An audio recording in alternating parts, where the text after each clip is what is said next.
Hello, my dear friends. Thousands of women in Victorian London were addicted to opium without even knowing it. They were prescribed it, nursed, and praised for their gentleness, while their bodies were rotting away. Doctors called them too sensitive, society called them feminine, and a generation fell asleep in silence. They died not from war or disease, but from beautifully labelled bottles of pills sitting in their bedrooms.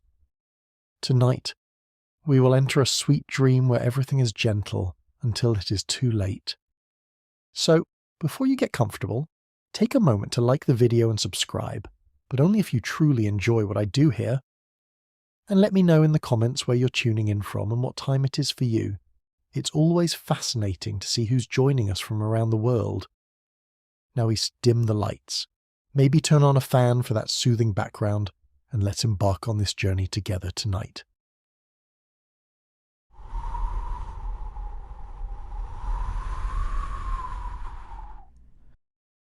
If one were to step into the quiet bedroom of a Victorian woman, the shelves would not only hold perfume bottles, powders, and delicate brushes, but also a small glass container that gleamed with equal charm.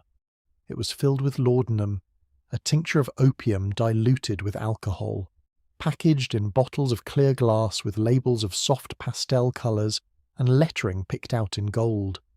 At first sight, these bottles looked no different from the fashionable accessories that adorned a lady's dressing table. They shone in lamplight, delicate and refined, as if they were designed not for medicine but for beauty. They could sit comfortably beside a bottle of lavender water or a small tin of rouge, part of the same language of self-care. To handle them was to feel modern, clean, and even elegant.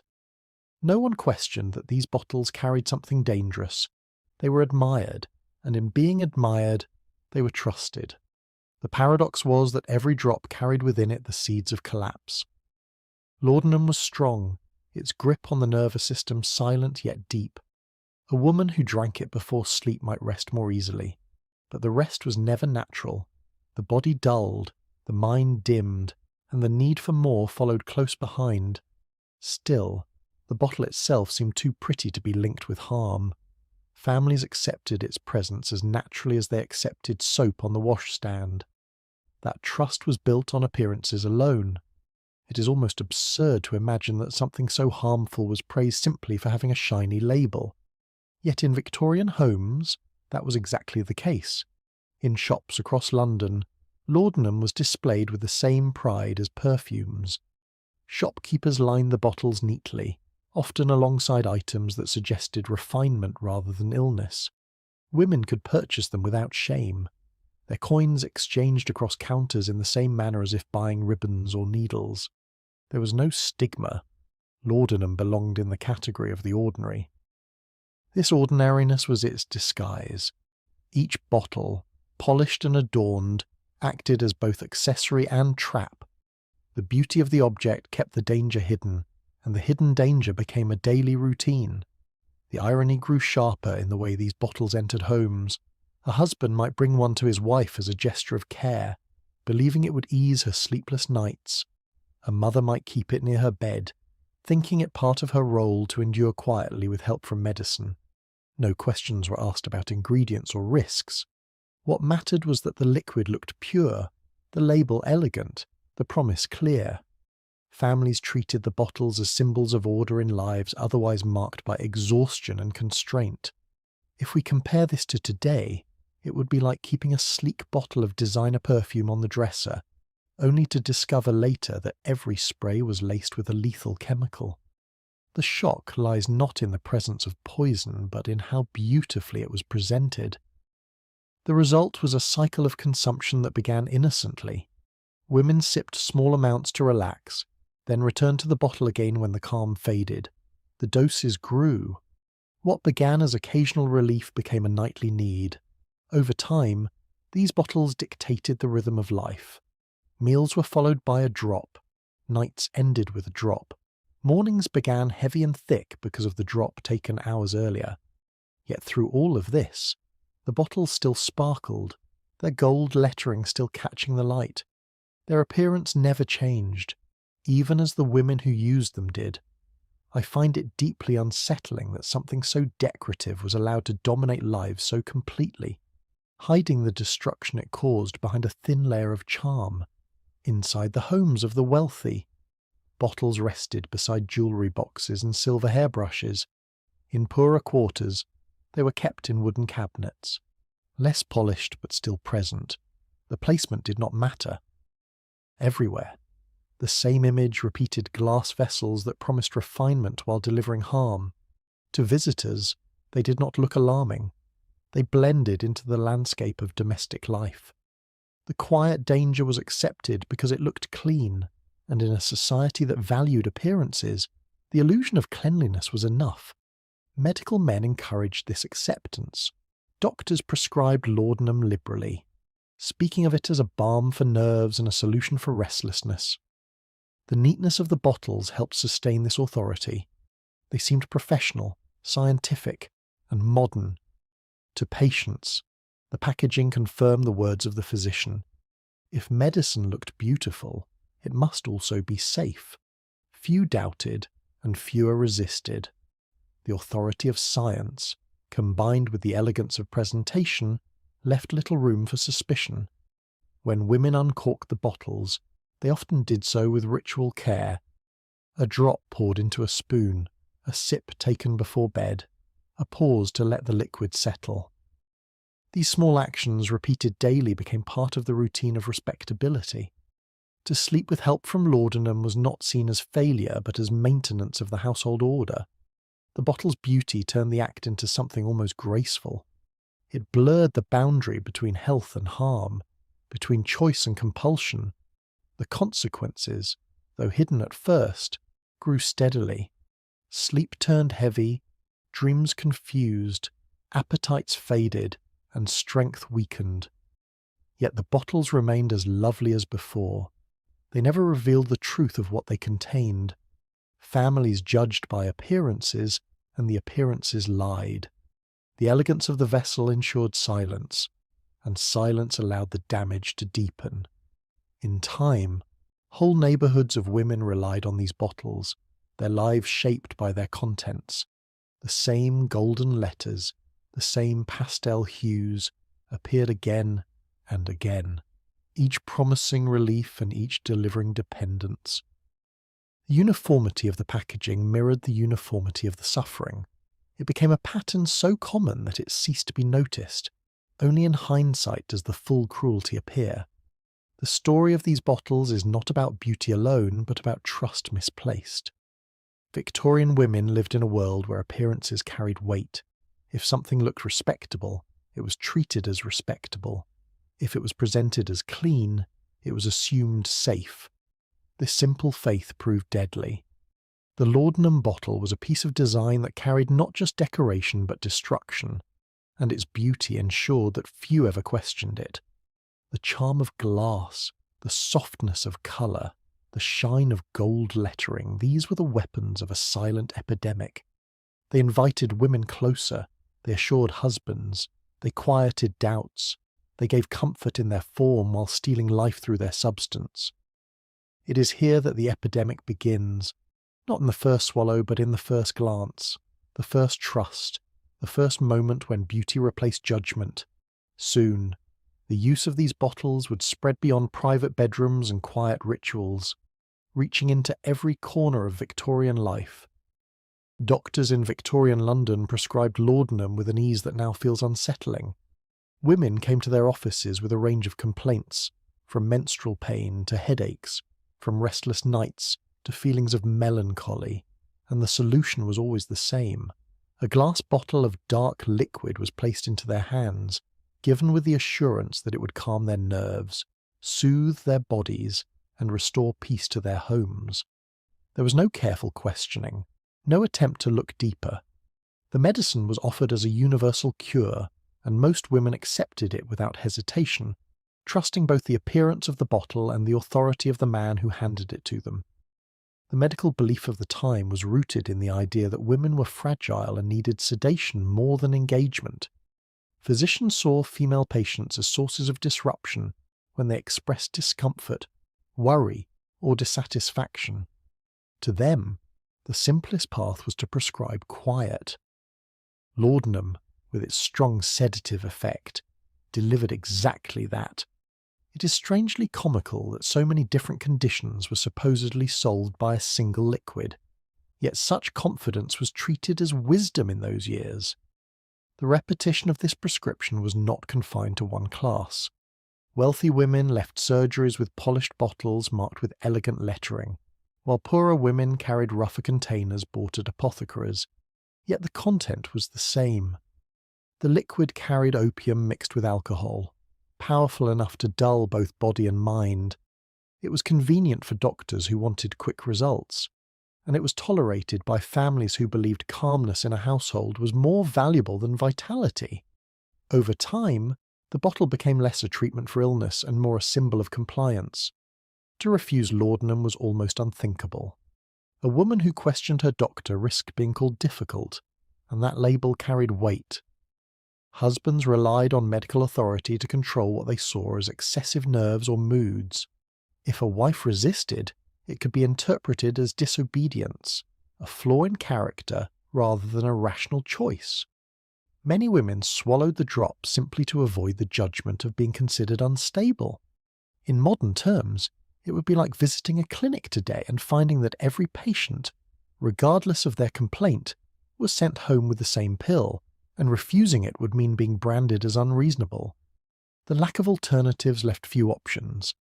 The ritual of dosing became a daily routine, a spoonful before bed, a drop after meals, another when pain pressed too sharply. The repetition blurred the line between treatment and habit. Women found themselves relying on the medicine not just for relief, but for the acceptance it secured.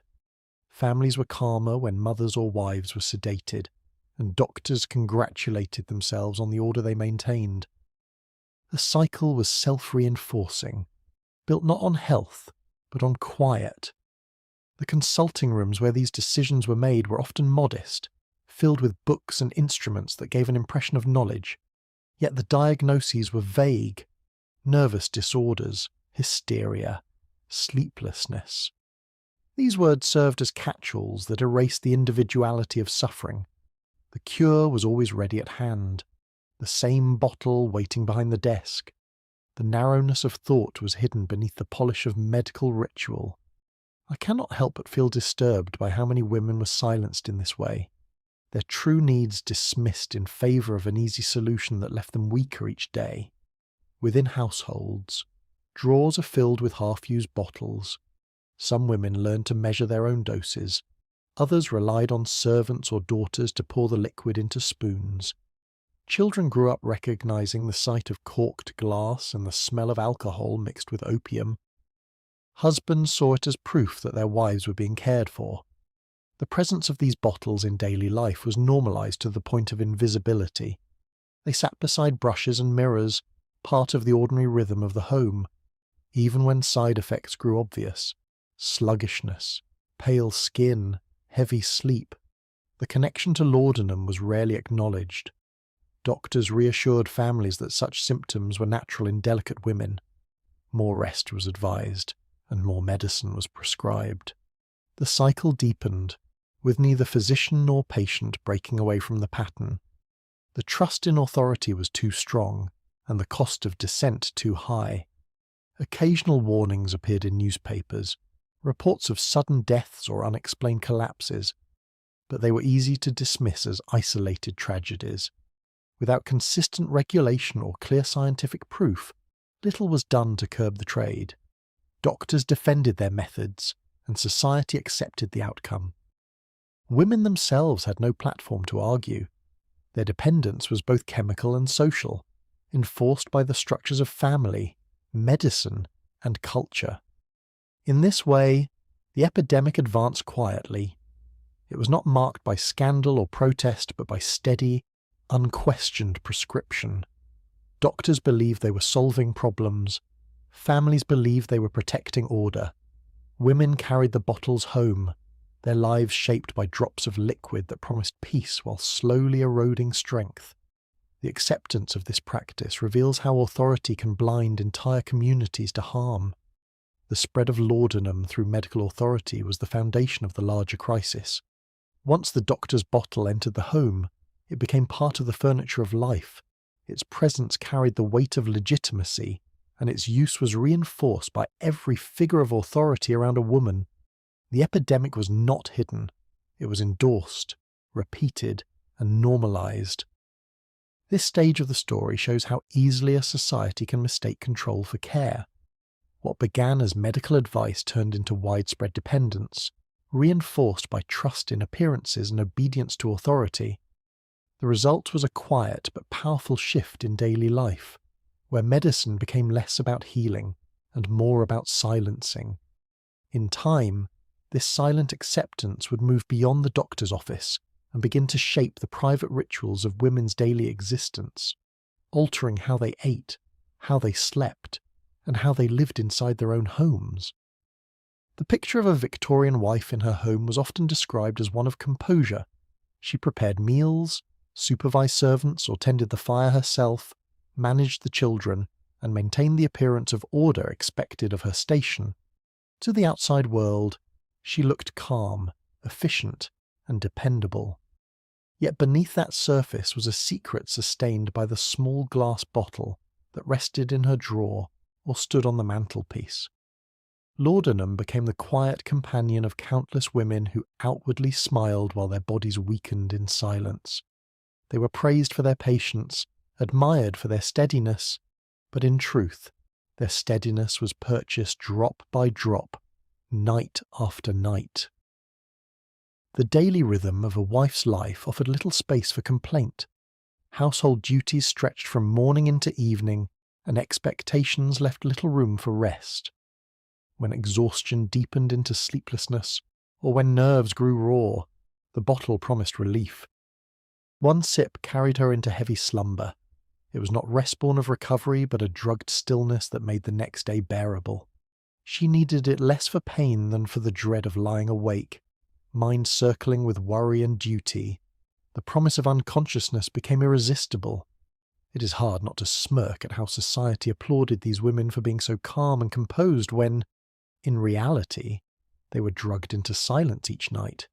Even within families, the presence of the bottle was accepted. Husbands saw their wives performing their tasks and judged them steadily. Children saw their mothers smiling faintly at the table and learned that such quiet smiles were normal.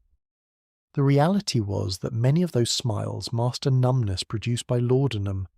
Every layer of emotion, anger, joy, grief was dulled until only a muted version of life remained.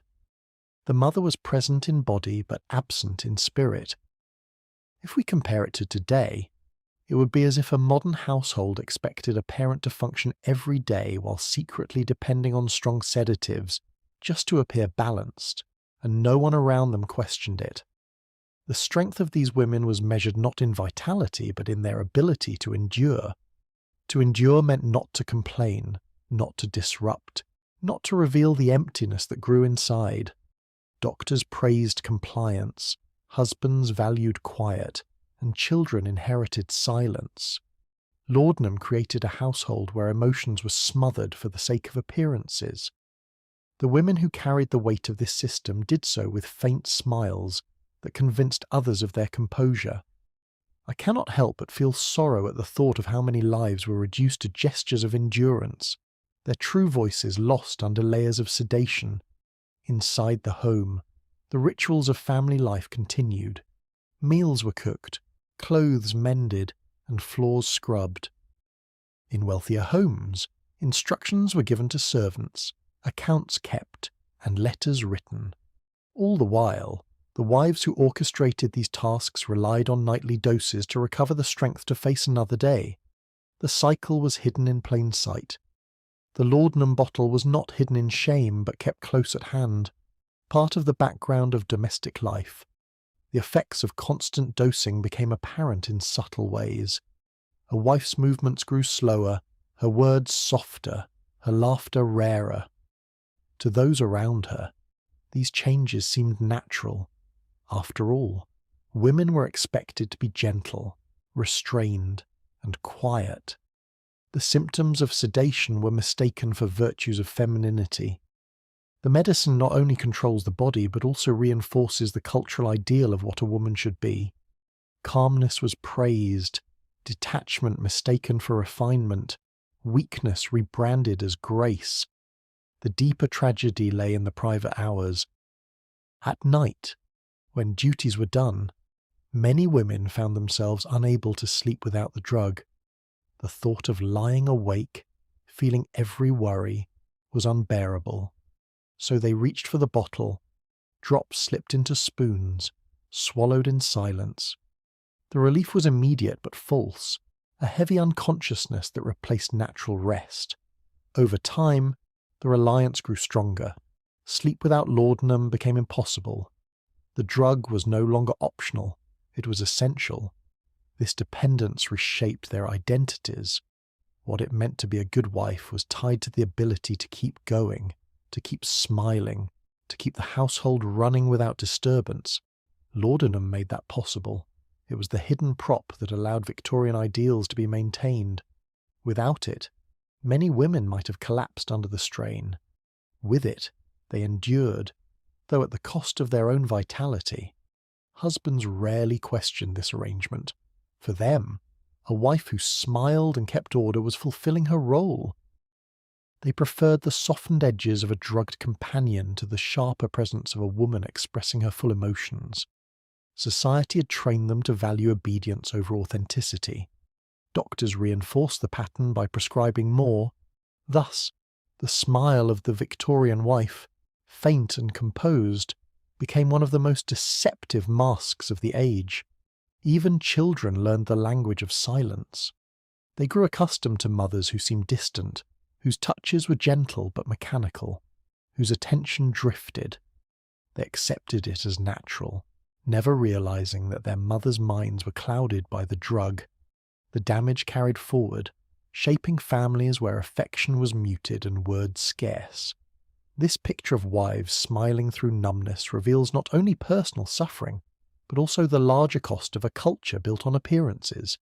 The bottle became a tool of conformity, a way to enforce the model of the silent, dutiful wife. It was less about healing and more about control. Behind every composed figure was a story of dependency that few dared to name. In the quiet corners of parlours and kitchens, the epidemic grew. It was not marked by visible scandal, but by the slow suffocation of spirit, one spoonful at a time. The smiles remained, the duties continued, but the women themselves faded behind the mask. The story of these wives shows how deeply laudanum shaped domestic life. It blurred the line between duty and destruction, between presence and absence. It allowed families to believe in stability while hiding the cost of that belief. The epidemic thrived not because it was hidden, but because it fit so neatly into the expectations of the age. As the bottles multiplied and the smiles persisted, the epidemic settled into homes as an accepted feature of life, a quiet force that dictated not only nights, but the entire rhythm of existence. For 2 decades, a woman in Victorian London lived in a way that seemed to embody every expectation of respectability. She managed her home without complaint, never raised her voice, and kept her household in perfect order. Neighbours admired her calm, friends praised her patience, and her family believed she was the very model of a devoted wife and mother. Meals were prepared, clothes were mended, and children were guided with steady hands. To anyone looking in from outside, her life appeared untroubled. The impression of composure was so complete that few ever considered what it might conceal. Her death came quietly, recorded in the parish register as the result of a weak heart. Family and neighbours gathered, spoke softly of her virtues, and remembered the years in which she had never faltered. To them, she was a woman who had lived with discipline and ended with dignity. Yet the truth of her life was uncovered only after she was gone. When her belongings were sorted, her children discovered beneath her bed a hidden collection of more than 200 empty bottles. Each bore the faint traces of laudanum, their corks worn, their labels faded. The bottles told a story no one had suspected. The discovery shocked those closest to her.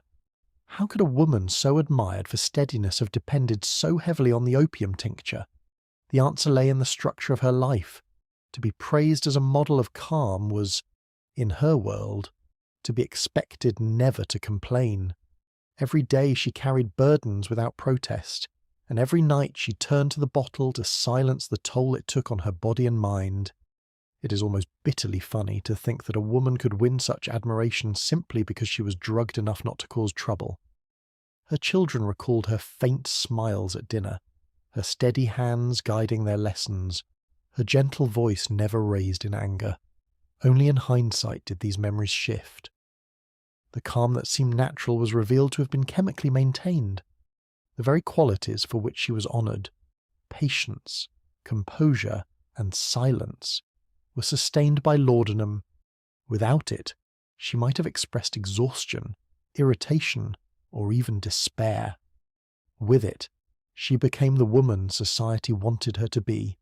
The record of her death, marked simply as weak heart, reflected how little was understood or acknowledged. The physical effects of years of opium use were masked under vague medical terms. Families were spared the shame of addiction, and doctors avoided responsibility. To write weak heart was to preserve the illusion of dignity, even as the bottles told another story.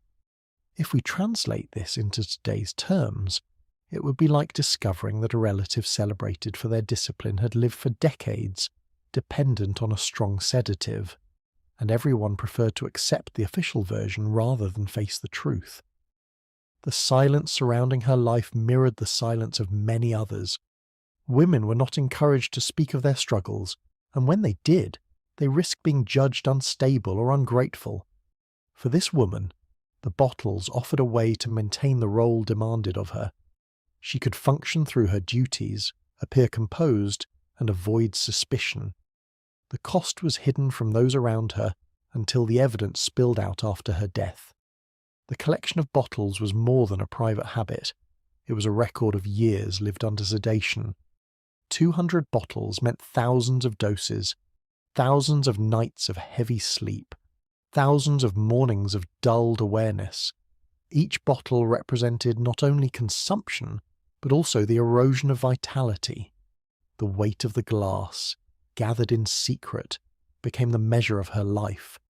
I find it chilling to imagine her children kneeling by her bed, pulling bottle after bottle into the light, realizing that the mother they knew had never truly been awake. The story spread quietly in her neighbourhood, whispered in drawing rooms and kitchens. Some pitied her, others condemned her weakness, but most avoided speaking openly. To admit that laudanum had shaped her life was to confront a wider truth that countless other women lived the same way. Her bottles were not an exception, but part of an epidemic hidden behind closed doors. Her case illustrates how addiction could coexist with the highest social praise. To be admired as a model wife was not to be free from dependence. In fact, the very qualities admired, silence, patience, and composure, were encouraged by the drug. Society rewarded the outcome without caring about the means. The epidemic thrived because it aligned so neatly with cultural ideals. The funeral passed, the family moved on, and the official record remained unchanged. Yet the bottles, gathered and discarded, left an image that could not be erased. They stood as testimony to the hidden costs of maintaining respectability. They revealed the contradiction of a world that celebrated composure while quietly demanding it be purchased with sedation. Her story was one among many, but it carried a clear lesson. Laudanum did not only numb pain, it shaped lives to fit a pattern that society admired. It turned women into images of calm at the price of their vitality. It allowed families to avoid conflict, doctors to claim success, and neighbours to admire steadiness, while the women themselves faded beneath the surface. The epidemic was made of such lives, each hidden, each silent, each uncovered only by chance. The discovery of 200 bottles under one bed was striking, but it was only one household's truth among thousands. As more such stories emerged, the illusion of harmlessness began to crack, though slowly. people realised that behind the masks of patience and order, there was dependence repeated in countless homes. What had seemed an individual weakness was revealed as a social pattern, woven into the fabric of everyday life. The model wife, admired for 20 years, became in death the proof of a larger crisis. Her hidden bottles showed that composure could be bought, but only at great cost. The epidemic of laudanum was not about rare cases of excess, but about ordinary lives quietly consumed by dependence. In many Victorian homes, the habit of laudanum used passed quietly from mother to daughter without ever being spoken of directly. It began in small ways, when a child was asked to fetch the bottle from a drawer or to measure a few drops into a spoon. At first, it seemed like nothing more than helping a tired mother prepare for bed. By the age of 9, some girls could already handle the cork, tilt the glass with care, and pour the dark liquid into a waiting cup. These tasks became part of domestic life, as ordinary as laying out clothing or stirring sugar into tea.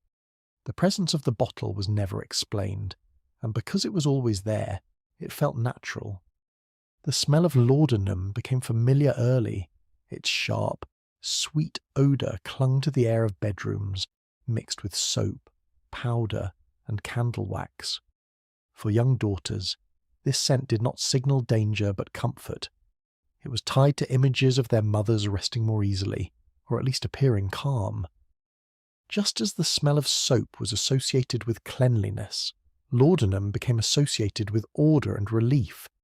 The lesson was not taught with words, it was learned through the rhythm of daily life.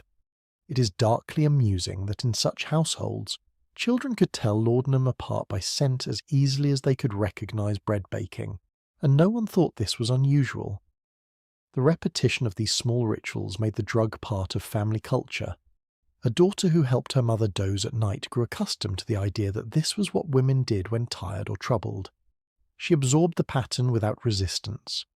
When her own life later brought sleeplessness or strain, she already knew the solution. The cycle of reliance continued, not through instruction but through imitation. What was familiar in childhood became unquestioned in adulthood. Generations repeated the same pattern.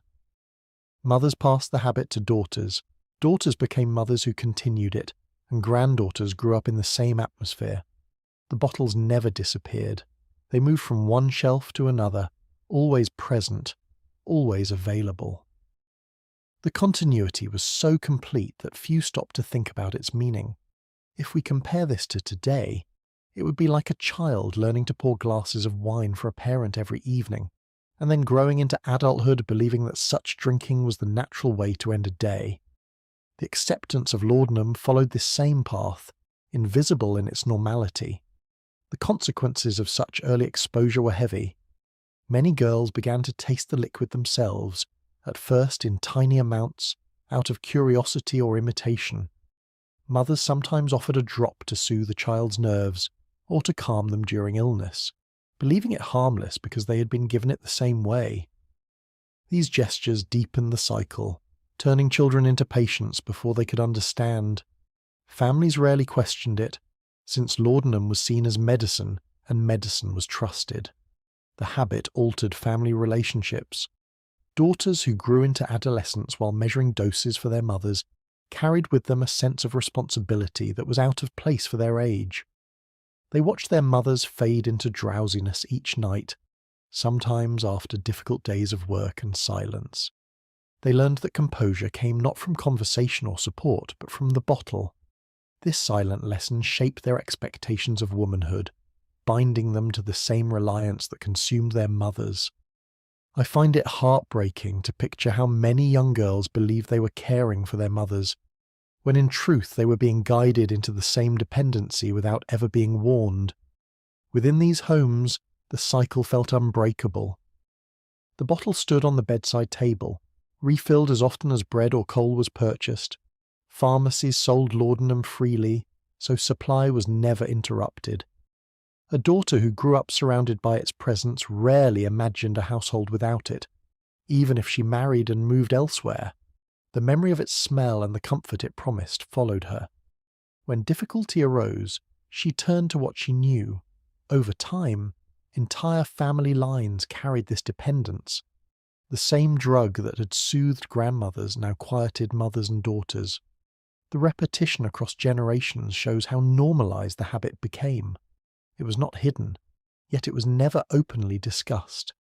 Silence preserved the pattern more effectively than words could. The homes themselves bore witness to the continuity.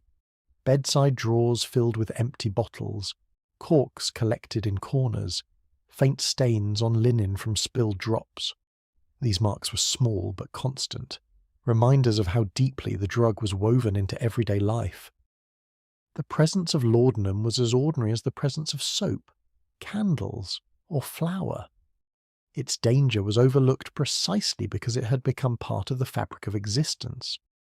Doctors contributed to this inheritance by prescribing laudanum readily to women across generations.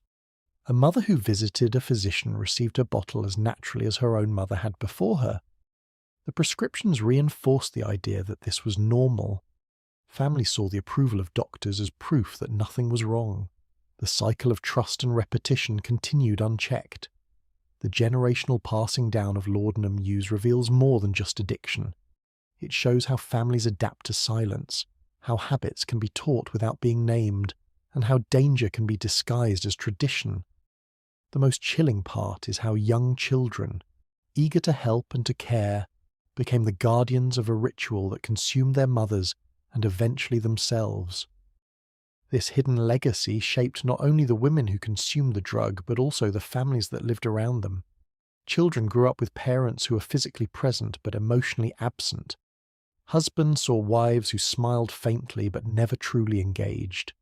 Generations grew within a fog that no one named. The epidemic spread not by scandal, but by quiet inheritance. The story of daughters learning the habit from mothers underscores how deeply laudanum infiltrated private life. It was not just an individual weakness, but a family practice, passed like an heirloom. The tragedy is that the heirloom destroyed those who inherited it. As these patterns deepened, institutions outside the home also reinforced them, offering places where women could be kept under watch while their dependency was maintained in the name of rest and recovery.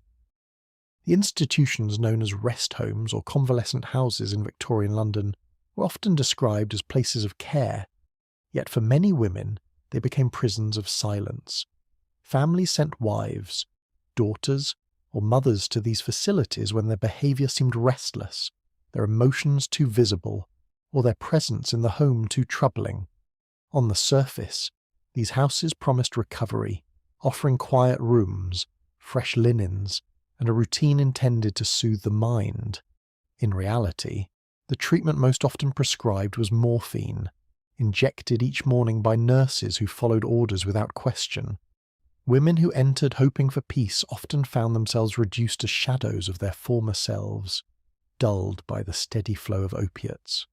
Inside these homes, the routine was rigid. Patients rose at set hours, their movements watched, their meals rationed with exactness. The injections were part of the schedule, administered with mechanical regularity. There was no discussion of choice. Women were told it was for their health, and many submitted because they felt too weak to argue. The quiet that followed was praised as an improvement. Families were assured that their wives or daughters were calmer, more manageable, and less likely to disturb the order of domestic life. It is grimly ironic that the measure of success in these institutions was not true healing, but the degree to which women stopped speaking or resisting. The atmosphere inside was heavy. Halls were lined with closed doors, behind which women lay in beds or sat in chairs, their eyes glazed and their hands limp. Nurses passed through with trays of instruments, their work efficient but detached. Few paused to ask questions or listen. The task was to maintain silence, not to understand suffering. The very architecture of these homes reinforced the separation of patient from voice, of presence from identity. Families often visited, but the visits were brief and formal. Husbands looked upon their wives with relief at the quiet they displayed, interpreting it as recovery. Children were sometimes brought along, confused by mothers who no longer responded with warmth, but instead smiled faintly or stared without recognition. To relatives, the institution seemed to provide order. To the women inside, it was a slow transformation into lifeless figures. If we draw a modern comparison, it would be like placing someone in a care home today and considering them improved simply because they had been sedated into passivity. The medical logic behind these treatments was shaped by convenience. Doctors believed that calmness equaled health. A restless woman was sick, a silent woman was cured. Morphine offered a quick route to silence, and so it was used generously. Nurses administered it with precision, reporting compliance to their superiors. The cycle was maintained without question. Few asked what long-term effects might follow, and fewer still cared. The goal was not to restore vitality, but to preserve appearances. Over time, the women became increasingly dependent. Days blurred into nights, punctuated only by the routine of injections. Their bodies grew weaker, their minds dulled. Some drifted into states of near-constant sleep, waking only briefly before being drawn back into heaviness. The vibrancy of their lives, their roles as mothers, wives, or individuals, slipped away. They remained alive, but in a form so diminished that they resembled ghosts wandering through corridors of polite neglect. I find it unsettling to imagine how many women disappeared into these homes, remembered by families as calm and obedient, when in truth they had been drugged into absence. The settings themselves carried an eerie orderliness. Curtains drawn against bright light, halls smelling of disinfectant mixed with the faint bitterness of medicine, rows of beds with identical covers. Conversation was rare and laughter rarer still. The institution erased individuality. Each woman was treated as a case rather than a person. The repetition of the daily routine reduced them to parts of a system that valued silence above all else. In many cases, husbands preferred this arrangement. At home, a wife might question, resist, or express dissatisfaction. In the institution, she was subdued, her presence no longer disruptive. Doctors reassured families that their loved ones were receiving the best care available. The reality, however, was that these homes functioned as convenient holding places, designed to remove difficult women from view while masking their absence as a medical necessity. The tragic irony is that many women were not ill in any true sense. They may have been weary, burdened by household demands, or emotionally strained by grief and confinement. Instead of being supported, they were placed into environments where their voices were silenced further. The injection of morphine each morning served not as a cure but as a tool of control. The epidemic of laudanum in homes was mirrored here by institutional morphine use. Both relied on the same principle to sedate rather than to heal. The difference was only in scale. At home, women managed their own doses under the watch of family. In institutions, nurses carried out the task with professional precision. The outcome was the same: women reduced to compliance. Their individuality dissolved beneath the influence of opiates. For society, these homes became symbols of progress, places where modern medicine addressed female disorders. For the women themselves, they were spaces of quiet erasure. The transformation into ghost-like figures was not a side effect, but the intended result. Families could rest easy, doctors could claim success, and society could maintain its order, all at the cost of the women who were made invisible. The story of these institutions reveals another layer of the epidemic. It was not limited to private bedrooms or family rituals. It extended into formal systems, supported by medical authority and social approval. The laudanum bottle on a nightstand and the morphine syringe in a nurse's hand were parts of the same structure, designed to produce silence and obedience. These houses of rest stand as reminders of how power can disguise harm as care. They show how women's suffering was managed by sedation rather than understanding, how lives were dimmed in the name of treatment. The women who lived there became testaments to the cost of silence, their presence fading until they were little more than names on registers and faint memories in family histories. As the epidemic deepened, such institutions would continue to play their role, shaping not only the lives of the women inside but also the expectations of families outside, who learned to accept sedation as the measure of peace. The dinner table in a Victorian household was meant to display order, refinement, and stability. Servants carried in dishes of steamed fish, mashed potatoes, and bread, arranging them neatly beneath the glow of oil lamps. The family gathered, dressed in clean clothes, seated according to custom. Conversation should have been the natural accompaniment to such meals, yet in many homes there was only silence.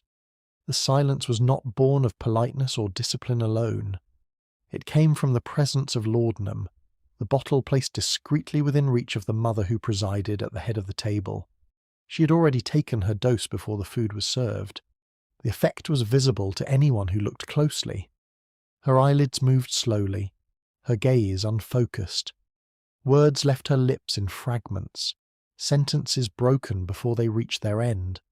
The pauses were filled not with laughter or chatter, but with the clinking of cutlery. The children looked at their plates, chewing in quiet compliance. Husbands often ignored the signs, content that the evening remained orderly. The drugged calm of the mother maintained the illusion of harmony. It is bleakly amusing that what passed for a well-behaved dinner was often nothing more than sedation, disguised as civility. The placement of the bottle near the table showed how normalized it had become. Just as salt or vinegar stood ready to season food, laudanum stood ready to season the mood. If tension threatened to rise, another spoonful could smooth it. No questions were asked. The drug was not seen as an intrusion but as part of the household's rhythm. It sat quietly on a sideboard or in a drawer, its presence acknowledged but never discussed. Children learned quickly to adapt to this atmosphere. They grew accustomed to mothers who did not look them in the eye, who blinked slowly, whose voices drifted away before finishing a thought. At first, they asked questions, tugged at sleeves, sought attention. Over time, they fell silent, realizing that true engagement would not come. The bond that should have been nurtured at the dinner table weakened, replaced by distance. If we compare this to today, it would be like a child speaking to a parent during dinner while the parent stared at a glowing screen, distracted and absent. Only this absence was chemical rather than technological. The effects of double doses were harsh. Some women nodded at the table, their forks held loosely until they dropped, food cooling untouched. Servants quietly cleared away the dishes, pretending not to notice. Husbands explained it away as fatigue, as a weakness of constitution. Rarely did anyone connect it to the laudanum taken before the meal. The willful blindness preserved respectability. Admitting the truth would have meant confronting a practice too widespread to challenge. The food itself lost its meaning in such settings. Meals that should have nourished became performances, their purpose more to display wealth and order than to provide comfort. The mother's absence, though physical presence remained, hollowed out the ritual. Children ate, servants cleared, and the family maintained its routines. Yet the essence of family life, the exchange of words and feelings, was missing. I find it deeply sad to picture those children watching their mother's slow blinks, waiting for recognition that never came, and learning to accept silence as the shape of home. In wealthier homes, the contrast was sharper. Fine china, silver cutlery, and servants moving with practiced precision set the stage for what appeared to be refinement. Yet the mother's drowsy state revealed another truth. The grandeur of the surroundings could not conceal the dependence hidden at the heart of the evening. Guests who visited sometimes noticed, but politeness demanded they say nothing. Silence covered the silence. The normalization of laudanum at the dinner table reinforced its role as more than medicine. It became part of social identity. A woman who appeared calm, even if sluggish, was considered composed. Her distance was mistaken for dignity, her absence for restraint. In reality, she was numbed, unable to engage with the people closest to her. The drug allowed families to claim order at the cost of intimacy. Over time, the pattern shaped generations. Children raised in such households learned that mealtime was not for laughter or exchange, but for quiet chewing and lowered eyes. They carried this expectation into their own homes, repeating the silence. In this way, the epidemic not only dulled individual lives but reshaped family culture itself. The presence of laudanum at meals also revealed the depth of dependence. Women no longer restricted its use to nights of sleeplessness or moments of pain. It was required to manage even the most ordinary rituals of the day. Eating, an act of life and connection, became another event dulled by the drug.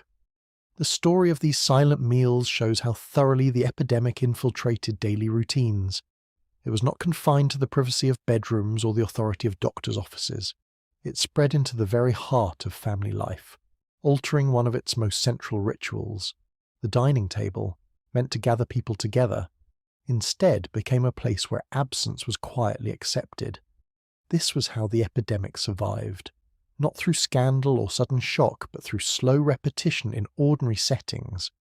The bottle by the table, the slow blink of a mother, the silence of children, the unspoken acceptance of husbands. All of these kept the pattern alive. The epidemic was not only measured in bottles consumed, but in words unsaid, in glances never exchanged, in connections lost. The dinner table, once a symbol of family strength, became another stage for the quiet erosion of vitality. As laudanum shaped these meals, it prepared the way for even more tragic moments, when dependence would intrude into the most intimate acts of motherhood, carrying consequences that could not be hidden by silence. The image of a Victorian mother nursing her infant should have been one of warmth and protection. A quiet room, a chair near the hearth, the faint sound of a child suckling. Instead, for many women bound to laudanum, these moments were altered by the drug's heavy pull. A mother, exhausted from days of duty and nights of medicated sleep, would take her usual dose before settling with her child.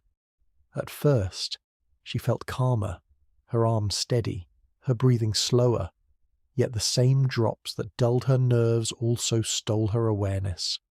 As the infant lay against her, she drifted not into gentle rest but into an unnatural sleep so deep that she did not stir, even when danger came.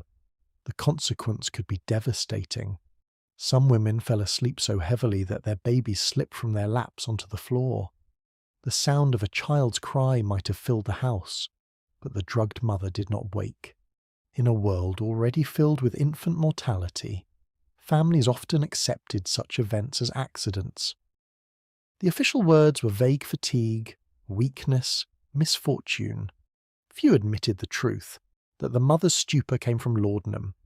It is almost grotesque to think that society dismissed these moments as ordinary mishaps when, in reality, they were the direct result of a trusted medicine taken too freely. The silence surrounding these tragedies reveals how deeply the drug's presence was normalized.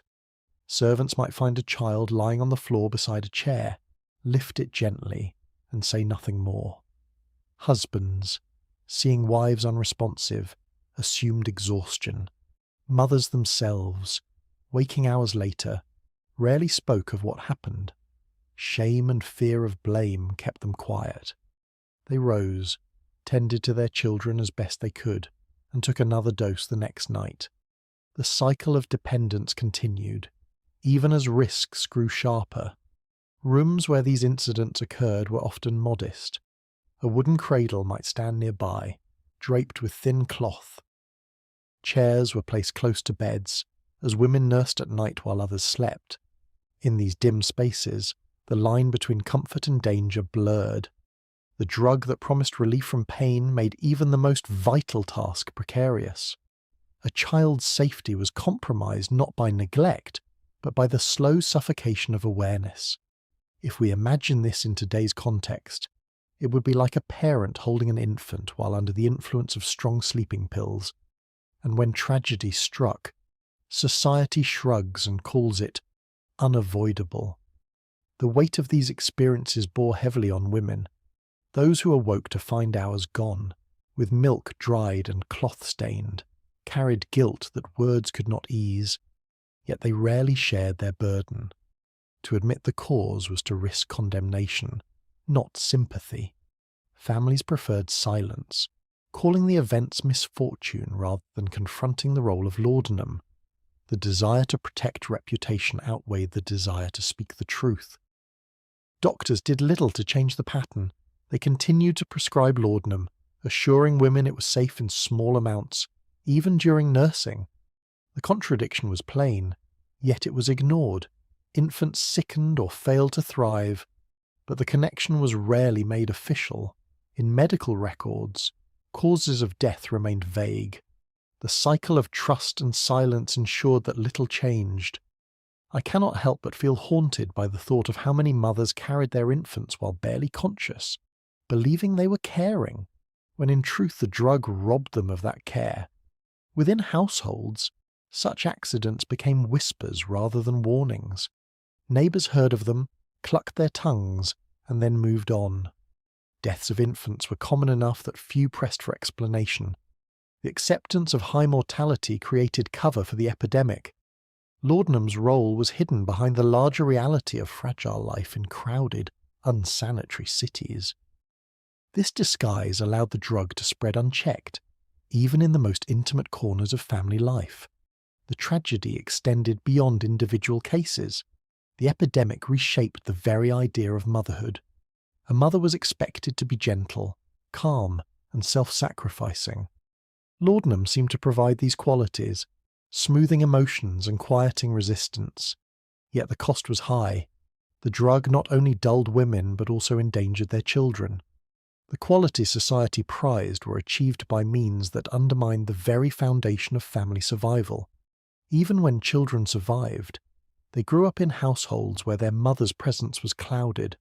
Nursing, comforting, teaching all were affected by the haze of sedation. The bond between mother and child weakened, replaced by routines carried out with dulled awareness. The emotional absence was as damaging as the physical risks. The story of mothers who lost infants in this way underscores how deeply laudanum invaded the private sphere. It was not limited to bedrooms or dinner tables. It shaped the most vulnerable act of all, the feeding and protection of children. Its influence turned natural care into peril, making ordinary love a stage for extraordinary loss. These tragedies, recorded quietly in memories but rarely in public records, reveal the silence that surrounded the epidemic. No investigations followed, no public debates arose. Families mourned privately, and the drug remained on shelves and in prescriptions. The cost was absorbed into the fabric of Victorian life, written off as fate rather than faced as a consequence. The epidemic thrived because its damage blended so easily into the accepted risks of the time.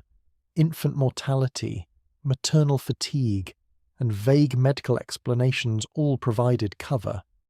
Laudanum slipped beneath notice, even when its role was clear to those who dared to look closely.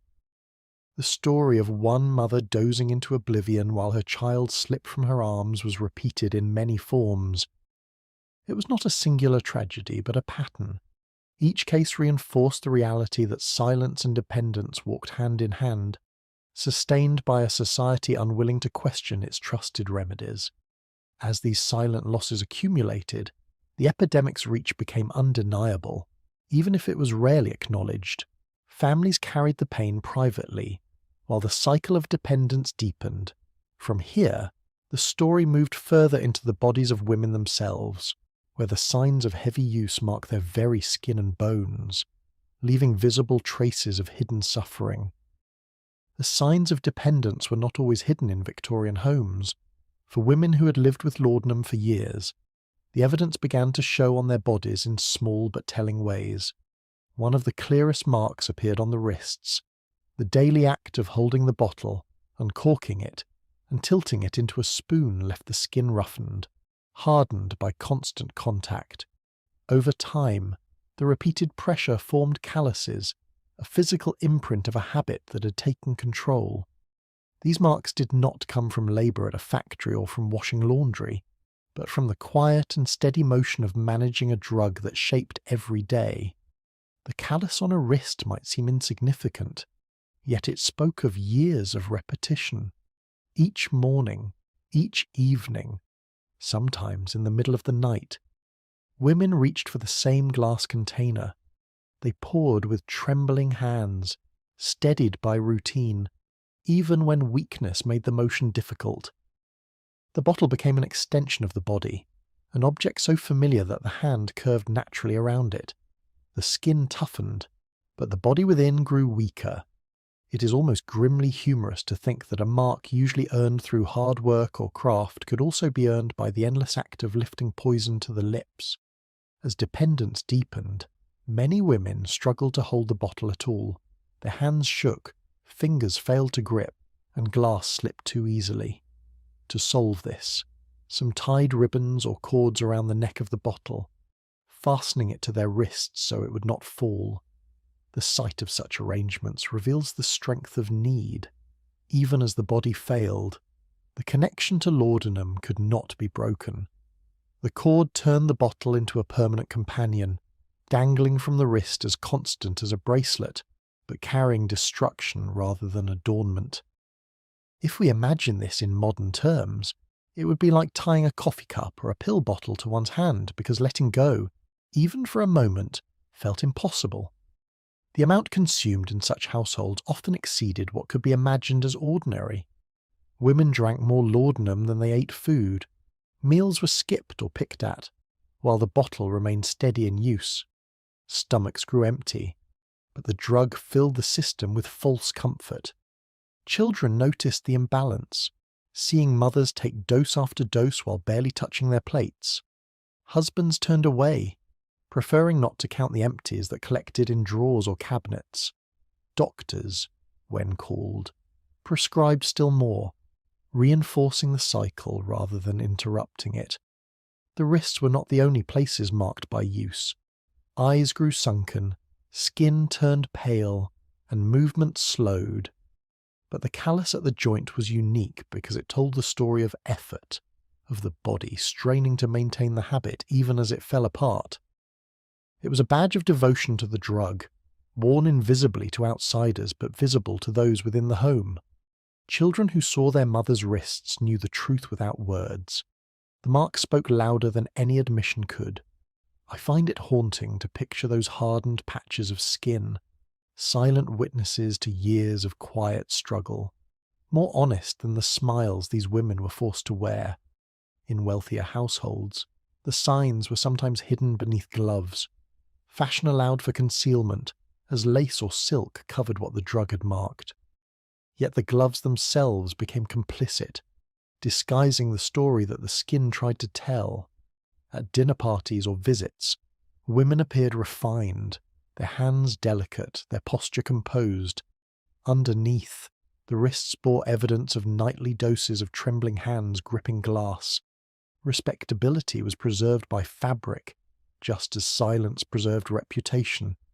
In poorer homes, concealment was harder. Sleeves rolled for work revealed the marks. Neighbours may have noticed, but few spoke openly. Addiction was not seen as a condition, but as a failing, so families chose silence to protect dignity. The absence of conversation allowed the cycle to continue, one household after another, each with its own silent witness written on the skin. The cords tied to bottles symbolized how far the epidemic had progressed. They showed that women were no longer in control of the habit, but enslaved to it. The simple act of drinking had become so central that even shaking hands and weak bodies could not stand in its way. Ingenious solutions were found, not to escape the drug, but to maintain access to it. Such adjustments revealed how dependence had seeped into every corner of life, turning ordinary objects into tools of survival in a world ruled by laudanum. The image of a mother with a bottle tied to her wrist captures the quiet desperation of the time. She moved through her house with the container always near, ready for the next measure. Children grew up with this as part of daily life, their memories shaped by the sight of glass hanging from cords.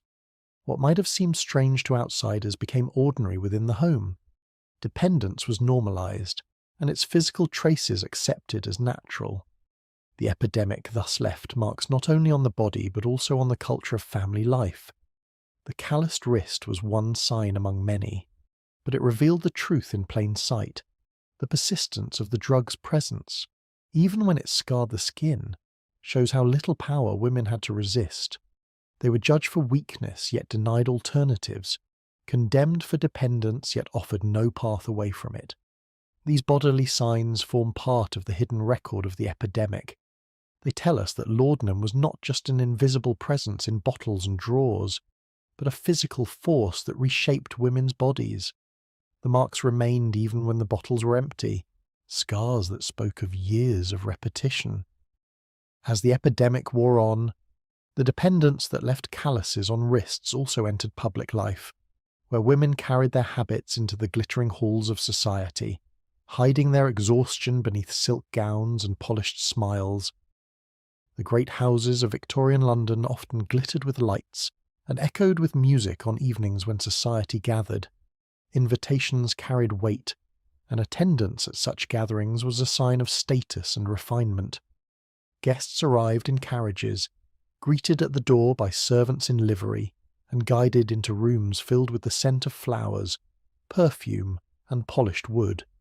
Women dressed in gowns of silk and satin, their hair arranged carefully, their jewellery reflecting the glow of chandeliers. To an observer, these evenings were celebrations of wealth and culture, yet beneath the elegance ran a quiet thread of dependence. Many of the ladies who laughed and conversed in these rooms carried within them the effects of morphine, taken in pill form before stepping out into the night. The practice was not hidden. Small tablets of opium-derived drugs circulated discreetly among friends. Some women swallowed them in carriages on the way to parties, others in powder rooms before joining the dance. The reason was simple. The pills gave them energy to smile, to engage, to seem joyful. Without them, the effort of performance felt too heavy. Life inside the home had already drained them, and social appearances demanded still more. Morphine allowed them to appear carefree, even if the feeling was hollow. It is almost ridiculous that so many glittering parties were sustained not by genuine joy, but by narcotics carefully tucked beneath layers of lace and silk. The effect was visible to those who paid attention. Women glided through rooms as though their steps were lighter than air. Their laughter came quickly, sometimes too quickly, ringing a little too loud. Conversations sparkled on the surface but lacked depth. Husbands and companions saw only the charm of the moment, rarely questioning the source of such sudden vitality. Guests praised one another for looking radiant, for carrying themselves with poise, for embodying the ideal of refined womanhood. Few considered that the brightness came from tablets swallowed quietly earlier in the evening. At dinners, between courses of rich meats and desserts, women excused themselves to take another dose. Powder rooms provided privacy, mirrors reflecting faces that already glowed with the artificial calm of morphine. The ritual became as normal as adjusting a corset or refreshing a touch of powder. Tablets were shared, offered as tokens of friendship, passed from hand to hand in gestures of intimacy. The epidemic of dependence spread not only in private homes, but in these very gatherings, where the appearance of unity and happiness masked the reality of shared need. If we compare this to today, it would be like entire groups of people at a corporate gala secretly relying on strong sedatives or stimulants just to get through the evening, while congratulating one another on their charm. The atmosphere of these events hid the emptiness within. Women who seemed to float through the evening often returned home in exhaustion, their bodies weakened by the drug's toll. The charm that society praised vanished as soon as the doors closed. Behind the facade of grace was a cycle of dependence that required more and more to sustain. What looked like vitality in the ballroom was hollow silence in the bedroom. The presence of morphine at such events shows how deeply the epidemic crossed social boundaries. It was not limited to the poor or the desperate, but was embraced by the wealthy and admired. Pills became part of the culture of fashion, another accessory carried in small boxes alongside jewellery and perfumes. The illusion of joy became a form of currency, exchanged as readily as compliments. I find it unsettling to imagine how many women lived lives of emptiness behind their radiant appearances, smiling through evenings that were fueled not by spirit but by sedation. The parties themselves amplified the problem. Music, dancing, and conversation required energy that many women no longer possessed naturally. Morphine offered a shortcut, a way to meet expectations without revealing fatigue. The habit spread quickly because it answered a social demand. To refuse was to risk seeming dull or withdrawn, a failure in a culture that valued brightness and charm. To accept was to join the collective performance, to maintain one's place in the intricate web of social standing. The epidemic thus infiltrated even the higher spaces of society. Chandeliers sparkled, fireworks burst outside, and gowns swept across polished floors. Yet within the same rooms, dependence was quietly shaping lives, leaving women unable to distinguish their true selves from the drugged versions required by society. The emptiness they carried was hidden behind jewels and silk, invisible to all but themselves.